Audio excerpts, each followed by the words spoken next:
Hello, friends. Welcome back. Hello, Lou. It's good to be here. Moving on with chapter 18 here. We're digging into it deeply now. Chapter 18, verse 3, 4, and 5.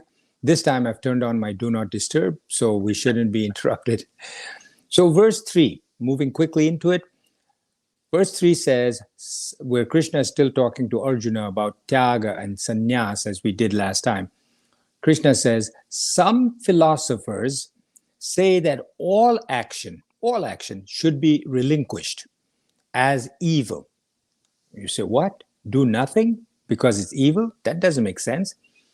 Other wise people say actions of yajna, dana, and tapas, we talked about this in one of our earlier episodes, should not be relinquished. Yajna means sacrifice of one's ego, really. Dana means charity, gift giving, not just of money, but of your talents, your knowledge, your physical body, doing for others. Sacrifice, charity, gift giving, and tapas. Tapas means channeling all of your senses, your physical, your organs, everything, channeling it so that you're conserving energy and using that energy towards getting to God. Other wise people say actions of yajna, dana, and tapas should not be relinquished. So some people say, wise people, give up all action because it's evil. Why is it evil? Because, and this is important, all action, everything you do results in something. It either results in another action, or it results in a desire or a vasana, or it results in an emotion. But these all are known as vrittis or impressions. These vrittis, when I think of vritti, I think of something like being carved into stone. You cannot remove it. An impression is a milder way of saying that, but these impressions are stored within us. Very, very important. These things leave an impression in your mind, every impression.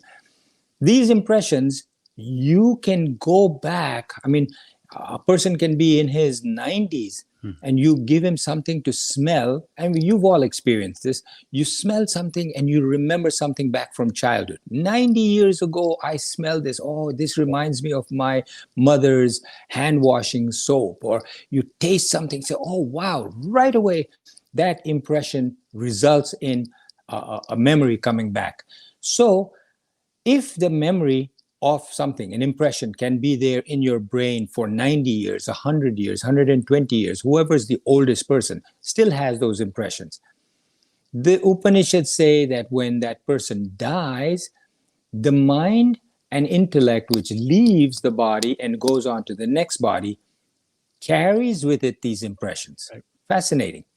That when you're born, I have little grandchildren, there are twins, and you say one person doesn't like this, you eat it, I cannot bring myself to eat it, and the twin loves it. Right. So each human being has impressions from previous lives about who they fear, what kind of a person they look at and say, he's not somebody I'm going to like. Some people just look at somebody and say, I love this person. You don't even know him, but you like him because of impressions from previous lives. And I can just go on talking about that. So I'm going to stop. Some wise people tell us that all actions, all karma, result in more vasanas, more desires. So some say, give up all action, all karma. And others say that only give up those actions which cause negative emotions. Some actions, when you do something, as you're doing it, it produces inside you jealousy. I'm working so hard. Why is that person not working? I'm working so hard to get this person that, but she gets it without doing anything. Jealousy, negative emotion, anger, lust. These are all considered negative emotions. Every action leaves an impression in our mind, as we said. Other wise people, he says, can say you can give up everything except yajna, dan, and tapas. These yajna, dan, and tapas, he says, are your duty. You have to do it. Why? You must do these three actions. Why? Because worship or sacrifice or yajna is necessary for you to move closer to God. Dana, sharing with the world, charity, is necessary for you to make your mind peaceful. And tapas is necessary for you to conserve your energy and your senses and direct it to your ultimate goal of becoming one with Brahman. So Krishna gives four of these. One, and this we're still on the topic of sannyasa and tapas. Number one, sannyasa, giving up selfish desire prompted activity. We talked about this in the last episode, so I won't go into this. But the key here is not giving up desire prompted activity, but giving up selfish desire prompted activity. Number two, tyaga, renunciation again, giving up attachment to the results of every action. You're not attached to the results. You're doing an action because it ought to be done. Number three, giving up all karmas or those that have defects in them. Defect meaning it produces negative consequences. And lastly, giving up all karmas except the three which are yajna, dana, and tapas. I think that's self-explanatory, right? I don't need to go over each one of those. Number four, verse number 4. Now you hear from me, he's saying to Arjuna. Krishna says, now you hear from me clearly the difference on tyaga or relinquishment, and tyaga has been said to be threefold. So he's not talking about sannyasa here. He's only talking about tyaga. Tyaga is relinquishment, and he says there are three types of tyaga. Sattvic tyaga, rajasic tyaga, and tamasic tyaga. Now you're going to see this throughout chapter 18, where he talks about the threefold qualities of everything. So he says here, detach from what you're attached to, and you will be happy.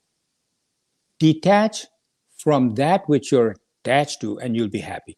As long as you hold on to something, it's almost like an equation. You hold on to something for fear of losing it or for wanting to use it yourself. Therefore, you will have, when you're holding on to something for fear of losing it, you will have fear, you will have anxiety, you will have worry. And he says, give it up. As long as you give it up, you feel freedom from anxiety, fear, worry. Natural state of happiness comes through. The Upanishad gives an example of a bird flying through the air, carrying something in its beak, which is food. And it sees that there's a whole host of birds screeching and following it because they want some of that food. And they're dive bombing that bird, and he's flying because he wants that food. He's desperate for it. But at one point he says, heck with this, I'm dropping it. He drops the food, and the birds that are following him immediately dive for the food and leave the bird alone. And he's free of anxiety, free of worry. He doesn't have the food, but he's free of it. That's an interesting example for you to look at, because you remember we talked about Alexander the Great from Greece coming to India, and he was so confident that he would conquer India, but he couldn't. When he left Greece, he asked his teacher, his guru, I forget if it was Socrates or Plato, I don't remember who it was, but he asked, do you know, Lou? No, I was wondering if it was Plato as well, yeah. He asked his teacher, what can I get for you? Can I get you gold? Can I get you diamonds? Can I get you XYZ? And the teacher said, India is the land of the wise. There are wise sages, self-realized souls. Bring me back a self-realized soul. Long story, I won't go into it. I've talked about it a few times in previous episodes. But when Alexander sent his commanders and an army to look for one, they had to go into the mountains, and they found these people known as gymnosophist. I always mess up on this word, gymnosophist. These are people that live up in the forests, woods, or mountains with no clothes, no possessions. They're completely naked and they own nothing.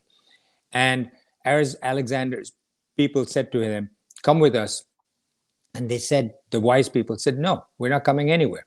Oh, Alexander, wants to see you. He says, well, then let him come here. I'm not coming with you. He says, we'll chop your head off if you don't come. He said, go ahead. I'll be happy. I'll be, go to the next life.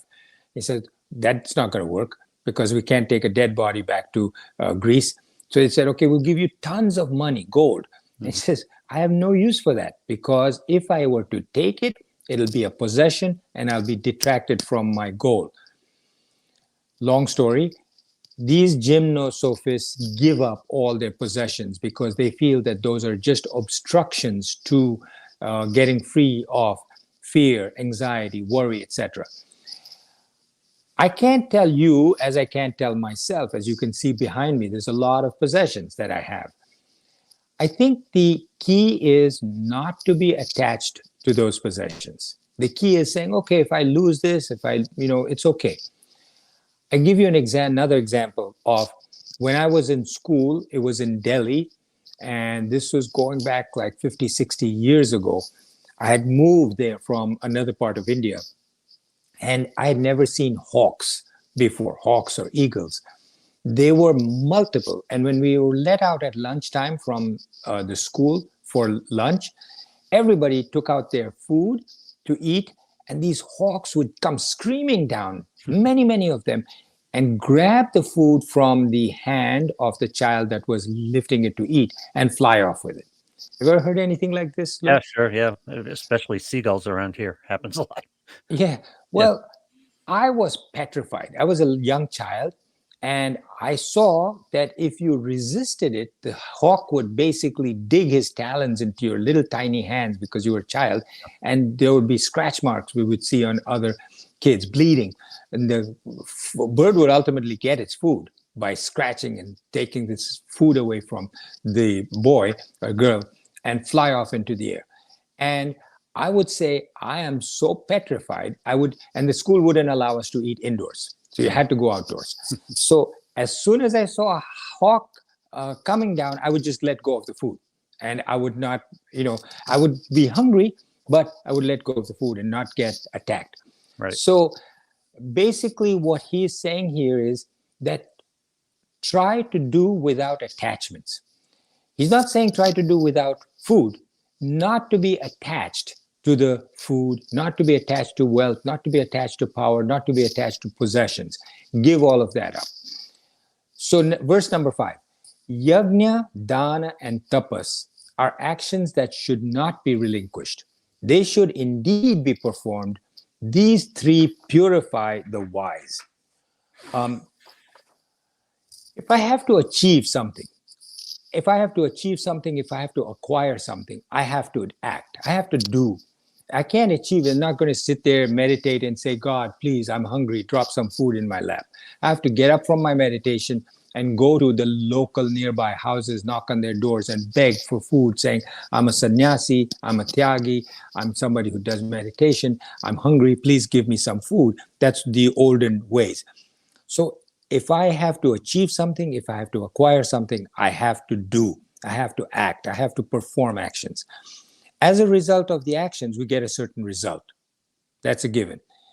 Therefore, actions cannot be avoided, not even for a second. From the moment you wake up, you have to act by opening your eyes. You have to swing your feet out off the bed. You have to stand up. Result is not just physically that you stand up, but also your actions produce emotions. As we said before, emotions are generated. You do karma, any kind of karma or action, and you will have emotions. Those emotions can be joy, peace, happiness. Mind can be peaceful or agitated. Resentment, anger, lack of inner peace. These are vrittis. These are impressions that are carved into your mind. Negative impressions are called papa. Papa means sin. Positive impressions are called punya, or I forget the English word for punya, but it's like a blessing, something good. Negative impressions result in unhappiness, not just now, but for future lives. Positive impressions result in happiness. Impressions are carried forever, for hundreds and hundreds or thousands of lives. They keep in you. They make you the next person that you're going to be.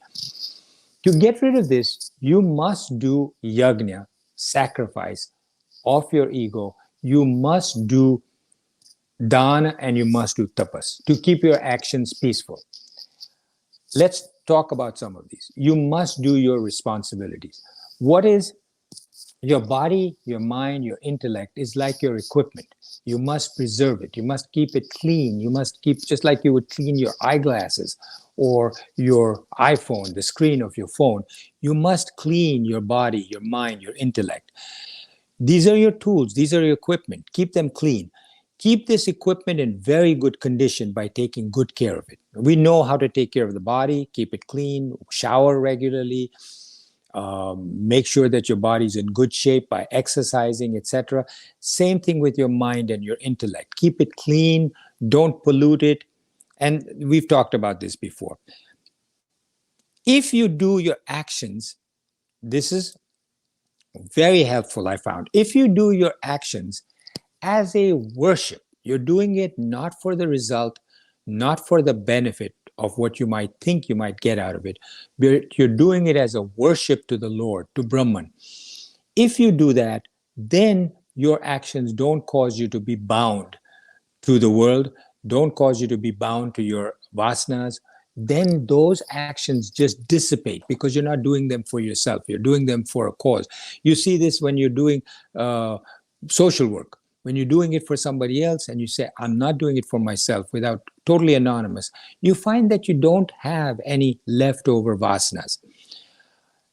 Those which are performed with an attitude of worship do not cause you any binding. This gives you knowledge.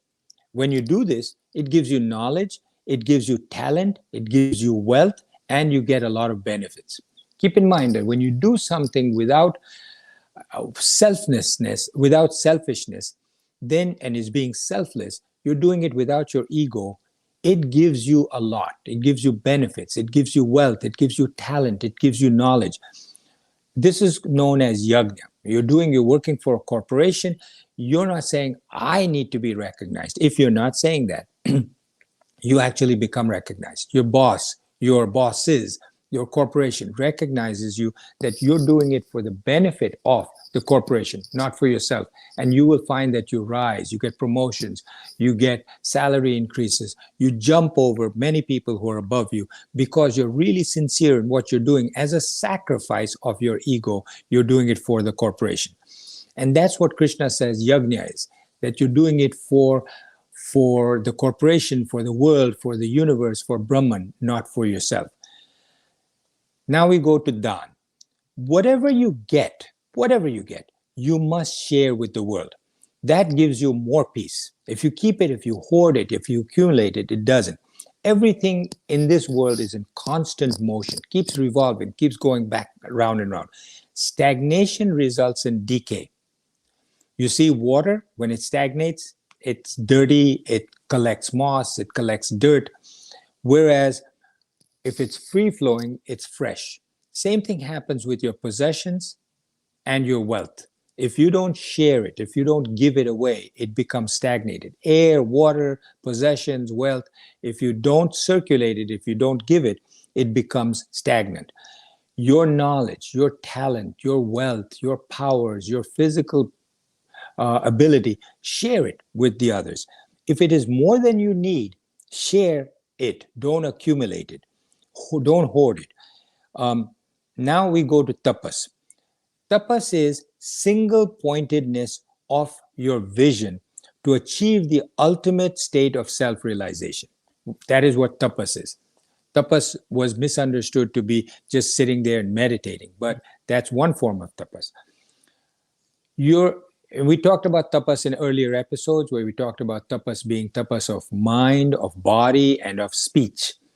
So you conserve your body, not just waste your energy by jumping up and down. And when I see some people, when they talk, they move every part of their body. They're walking, they're moving, they're shuffling, they're moving around in their chair, their hands are moving.